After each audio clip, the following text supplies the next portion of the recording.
മോഷണക്കുറ്റം ആരോപിച്ചതിൽ മനം നൊന്ത് നാൽത്തടുക്ക സ്വദേശിനി നബീസത്ത് ജസീല ജീവനൊടുക്കിയ സംഭവത്തിൽ ചികിത്സിച്ച ഡോക്ടർ സുഹൃത്തുക്കൾ ഉൾപ്പെടെ 30ഓളം പേരെ പോലീസ് സംഘം ചോദ്യം ചെയ്തു. Vidyanagar inspector K P. ഷൈൻകുമാറിന്റെ നേതൃത്വത്തിലുള്ള സംഘമാണ് കേസ് അന്വേഷിക്കുന്നത്.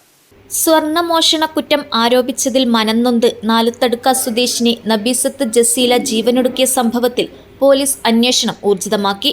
യുവതിയെ ചികിത്സിച്ച ഡോക്ടർ, സുഹൃത്തുക്കൾ, ബന്ധുക്കൾ ഉൾപ്പെടെ 30ഓളം പേരെ പോലീസ് സംഘം ചോദ്യം ചെയ്തു. Vidyanagar inspector K P. ഷൈൻകുമാറിന്റെ നേതൃത്വത്തിലുള്ള സംഘമാണ് കേസ് അന്വേഷിക്കുന്നത്. ജസീലയുടെ മരണവുമായി ബന്ധപ്പെട്ട് ഭർത്താവിന്റെ വീട്ടുകാർക്കും അയൽവാസിക്കുമെതിരെയാണ് കുടുംബം വിദ്യാനഗർ പോലീസിൽ പരാതി നൽകിയത്. ഇതിനിടയിൽ വിദേശത്തായിരുന്ന യുവതിയുടെ ഭർത്താവ് അമീർ നാട്ടിലെത്തി.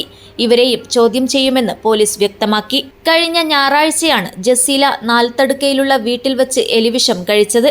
ആശുപത്രിയിൽ ചികിത്സയിലിരിക്കെ വെള്ളിയാഴ്ച മരണപ്പെട്ടു. ബോവിക്കാനം പൗവലിലെ ഭർതൃവീട്ടിലാണ് ജസീല താമസിച്ചിരുന്നത്. 9.5 പവൻ സ്വർണം കാണാതായതുമായി ബന്ധപ്പെട്ട് അയൽ വീട്ടുകാർ ജസീലയ്ക്കെതിരെ ആദൂർ പോലീസിൽ പരാതി നൽകിയിരുന്നു. എന്നാൽ പോലീസ് അന്വേഷണത്തിൽ ജസീലയ്ക്കെതിരെ തെളിവുകൾ കണ്ടെത്താനായിരുന്നില്ല. News bureau, Cherkala.